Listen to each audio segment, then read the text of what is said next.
Everyone, আসসালামু আলাইকুম। স্মৃতিস cooking রুমে আপনাদের সবাইকে আবারও ওয়েলকাম। আজকে আপনাদের সাথে ভীষণ মজাদার এই দুধ পুলি পিঠার রেসিপিটি শেয়ার করব। ছোট বড় সকলেরই পছন্দের এই পিঠাটি চলুন আমরা তৈরি করে ফেলি। চুলায় একটি প্যান বসিয়ে আমি ফ্রেশ কোরানো নারিকেল দিয়ে দিচ্ছি 2 কাপ। আগে থেকে জাল করে ঘন করে রাখা দুধ দিয়ে দিলাম 1/2 কাপ। একটু নেড়ে চেড়ে নারিকেলের সাথে দুধটা মিশিয়ে নিয়ে এখানে 1/3 কাপ ফ্রেশ খেজুরের গুড় দিয়ে দিয়েছি।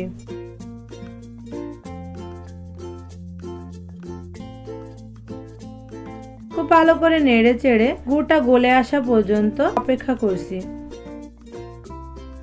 সামান্য একটু দারুচিনির গুঁড়া ও এলাচের গুঁড়া দিয়ে দিলাম। এবার ভালো করে নেড়ে চেড়ে আমি নারিকেলটাকে শুকনো করে নিব। গুড়টা ভালো করে গলে আসার পরে একটু কিন্তু লিকুইড হয়ে যাবে। তারপরে আস্তে আস্তে আমি খুব ভালো করে এটাকে শুকিয়ে নিচ্ছি। দেখুন আস্তে আস্তে কিন্তু নারিকেলটা একদমই ড্রাই হয়ে গেছে। এবার আমি নামিয়ে এটাকে ঠান্ডা করে নিচ্ছি। অন্যদিকে আমি একটা প্যানে 2 কাপ পানি দিয়ে দিলাম। ঢাকনা দিয়ে ঢেকে পানিতে বলক আসা পর্যন্ত অপেক্ষা করছি। কিছুক্ষণ পরে খুব ভালো মতো বলক চলে এসেছে। এখানে আমি 1/2 চা চামচ লবণ দিয়ে দিচ্ছি। এবার আমি এখানে 2 কাপ দিয়ে দিলাম শুকনা চালের গুঁড়া। এবার একটা চামচ দিয়ে খুব ভালো করে নেড়ে আমি একটা কাই করে নিব।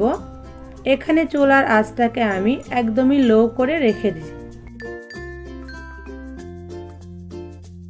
এই কাইটা করা কিন্তু খুবই জরুরি, তাই কোনোখানে যাতে ড্রাই চালের গুঁড়ি না থাকে খুব ভালো করে এটাকে মিশিয়ে নিতে হবে। আমার এটাকে খুব ভালো করে মেশানো হয়ে গেছে, আপনারা দেখলেই বুঝতে পারছেন। এবার আমি এটাকে নামিয়ে নিয়েছি। একটা ছড়ানো পাত্রে দিয়ে কিছুটা ঠান্ডা করে আমি খুব ভালো করে এটাকে মথে নিয়েছি। খুব ভালো করে মথে নিয়ে এটাকে রেখে আমি একটা ভেজা কাপড় দিয়ে এটাকে ঢেকে রাখছি, যাতে উপরের অংশ ড্রাই না হয়ে যায়। অবশ্যই সুতি কাপড় দিয়ে ঢাকবেন, যেটাতে কোনো কালার না উঠে। অন্যদিকে আগে থেকে আমি চুলায় 2 লিটার গরুর দুধ দিয়েছিলাম জাল করতে। কিছুটা ঘন হয়ে এসেছে, আপনারা দেখলেই বুঝতে পারছেন। আমি দুধটাকে এখন নামাচ্ছি না, দুধটাকে আমি লো হিটে রেখে দিব চুলার উপরে। অন্যদিকে আমি পিঠাগুলা বানাতে চলে যাব। এই ডো থেকে আমি ছোট ছোট লেচি করে পিঠাগুলা বানিয়ে নিচ্ছি। দুধ পুলি পিঠাতে সাধারণত খুব ছোট ছোট পিঠা হয়, তাই আমি খুব ছোট করে পিঠাটা বানিয়ে নেওয়ার চেষ্টা করব।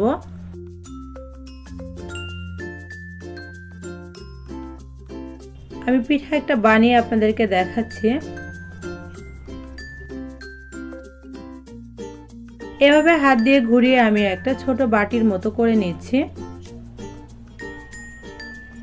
এবার আমি এই বাটিটার মধ্যে কিছুটা পুর দিয়ে দিচ্ছি। আগে থেকে যে নারিকেলের পুরটা করেছিলাম, খুব বেশি দেওয়া যাবে না, তাহলে সিল করতে যদি সমস্যা হয় তাহলে পিঠাটা ফেটে যাবে। হাত দিয়ে চেপে খুব ভালো করে পিঠাটাকে আমি সিল করে নিচ্ছি। এভাবে প্লেন করেও আপনারা রাখতে পারেন, আবার চাইলে ডিজাইনও করতে পারেন। আমি হাত দিয়ে চেপে এভাবে একটা ডিজাইন করে নিচ্ছি। আপনারা চাইলে এই ডিজাইনটাও করতে পারেন। ডিজাইনটা করলে এই ছোট ছোট পুলি পিঠাতে খুব সুন্দর ডিজাইন আসে, দেখতে খুব ভালো লাগে।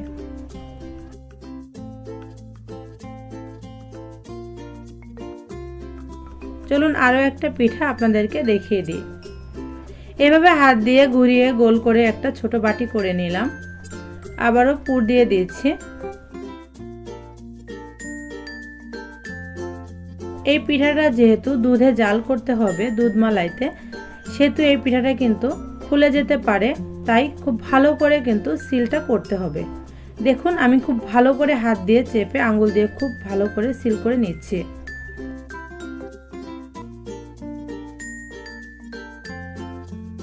এই ছোট ছোট পিঠাতে সুন্দর একটা লুক আসার জন্য আমি সাইড থেকে এভাবে সবগুলা পিঠাই ডিজাইন করে নিব।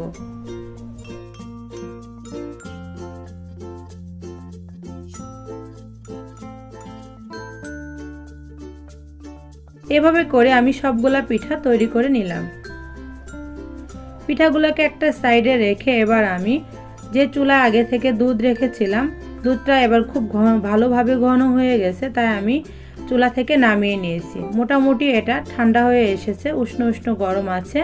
উপর থেকে আমি গরুর দুধের যে সুন্দর সর আসে এবং তেলতেলে ভাব থাকে, ওই অংশটা তুলে একটা বাটিতে নিয়ে নিব 1 কাপ। হাফ কাপ ফ্রেশ খেজুরের গুড় দিয়ে এটাকে আমি ভালো করে মিশিয়ে নিব। অনেকের কিন্তু দুধ পুলি তৈরি করতে গেলে দুধ এবং গুড়টা মেশানোর সময় ছানা কেটে যায়, তাই আপনারা এখানে গরম দুধটা ব্যবহার করবেন না। উষ্ণ গরম দুধে গুড়টা মেশাবেন, তাহলে ছানা কেটে যাবে না। আর গুড়টা যদি ফ্রেশ ভালো গুড় হয় তাহলে কখনোই ছানা কাটার সম্ভাবনা থাকবে না। আমি খুব ভালো করে এটাকে মিশিয়ে নিয়েছি, আপনারা দেখলেই বুঝতে পারছেন মিশ্রণের কালারটা কতটা সুন্দর হয়েছে। খুব ভালো করে মিশিয়ে এটাকে আমি একটা সাইডে রেখে দিচ্ছি। যে বাকি দুধটা ছিল ওটা আমি চুলাতে দিয়ে দিয়েছি।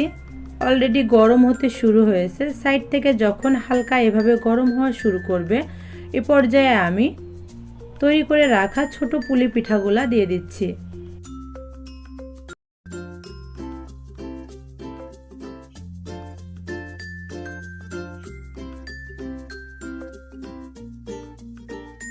চুলার আঁচটা লোতে রেখে পিঠাগুলা দিয়ে দিতে হবে এবং একটা চামচ বা স্প্যাচুলা দিয়ে এভাবে দুধের মধ্যে পিঠাগুলাকে ডুবিয়ে দিতে হবে। চুলার আঁচ মিডিয়াম টু লো করে দিয়ে ঢাকনা দিয়ে ঢেকে আমি 7-8 মিনিট এই পিঠাটাকে জাল করে নিব।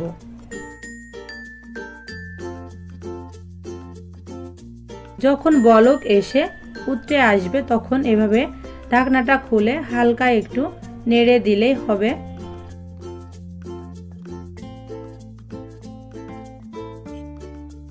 জাল করতে করতে পিঠাটা কিন্তু অনেকটাই ঘন হয়েছে। দেখুন পিঠার ভিতরে মালাইটা অনেকটাই ঘন হয়ে এসেছে। আমি একটা চামচ দিয়ে দেখে দিলে আপনারা বুঝতে পারবেন।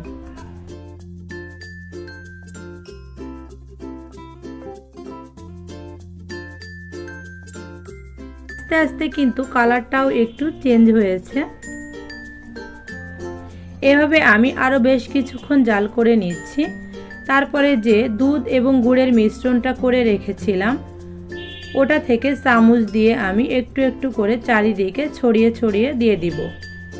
এটা একসাথে না দিয়ে এভাবে চামচ দিয়ে ছড়িয়ে দিলেই বেশি ভালো হবে, যেহেতু এই পিঠাটাকে আমরা খুব বেশি জোরে নাড়তে পারবো না, তাই এভাবে ছড়িয়ে দিলে খুব ভালোভাবে চারিদিকে মিশ্রণটা ছড়িয়ে যাবে।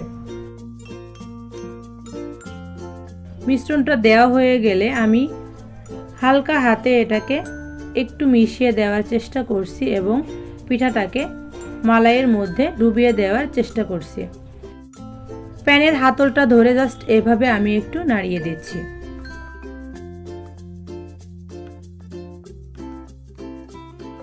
পিঠাটা এ পর্যায়ে খুব বেশি সফট থাকে, তাই এভাবেই প্যানের হাতলটা ধরে একটু নাড়িয়ে দিতে হবে। জোরে নাড়া যাবে না, তাহলে পিঠাটা ভেঙে যাবে। আমি একটা স্প্যাচুলা দিয়ে আপনাদেরকে পিঠাগুলা দেখিয়ে দিচ্ছি, দেখলে আপনারা বুঝতে পারবেন পিঠাগুলা কতটা সুন্দর হয়েছে। চুলার আঁচটা লোতে রেখে এবার আমি এই পিঠাটাকে আরো বেশ কিছুক্ষণ জাল করে নিব, মালাইটা একদমই ঘন হয়ে আসা পর্যন্ত।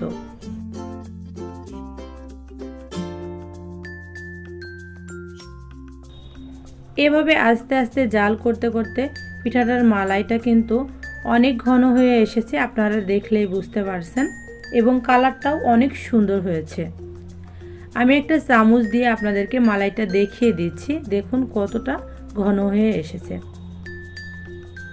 আর পিঠাগুলাও কতটা সুন্দর হয়েছে।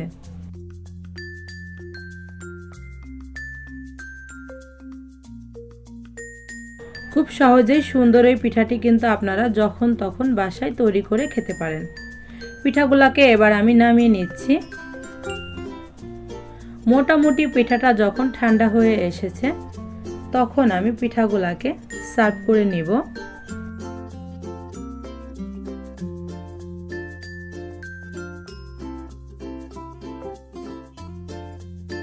কত সহজে এই পিঠাগুলা তৈরি হয়ে গেছে। খুব সুস্বাদু আর লোভনীয় এই পিঠাটা আপনারা কিন্তু যখন তখনই তৈরি করতে পারেন। আমার এই রেসিপি ফলো করে একবার ট্রাই করে দেখুন। পিঠাটা শক্ত হবে না, পিঠার মধ্যে দুধ গুড়ের কোনো ছানা কাটা থাকবে না এবং পিঠাটা ভেঙেও যাবে না।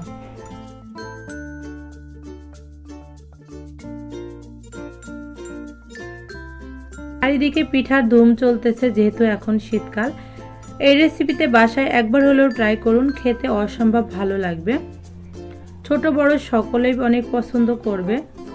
এতক্ষণ কষ্ট করে আমার ভিডিওটি যারা দেখলেন তাদেরকে অসংখ্য ধন্যবাদ। আমার চ্যানেলটিকে এখনও যারা সাবস্ক্রাইব করেননি প্লিজ আমার চ্যানেলটিকে সাবস্ক্রাইব করবেন এবং পাশে থাকা বেল বাটনটিতে ক্লিক করে রাখবেন, যাতে আমি সহজ এই রেসিপিগুলো আপলোড দিলে নোটিফিকেশন আকারে সবার আগে আপনার কাছে পৌঁছে যায়। চলুন এই পিঠাটি একটা কেটে দেখাই।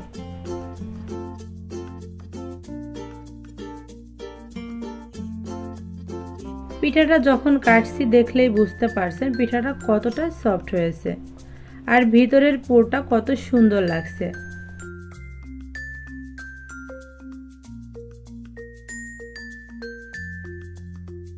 এই রেসিপি ফলো করলে খুব সুন্দর করে আপনিও কিন্তু এই পিঠাটি বানিয়ে আপনার ফ্যামিলির সবাইকে সারপ্রাইজ দিতে পারবেন।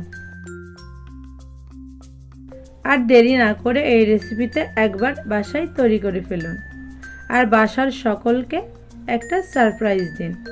সবাই ভালো থাকবেন, সুস্থ থাকবেন। আমার এবং আমার ফ্যামিলির সকলের জন্য দোয়া করবেন। আল্লাহ হাফেজ।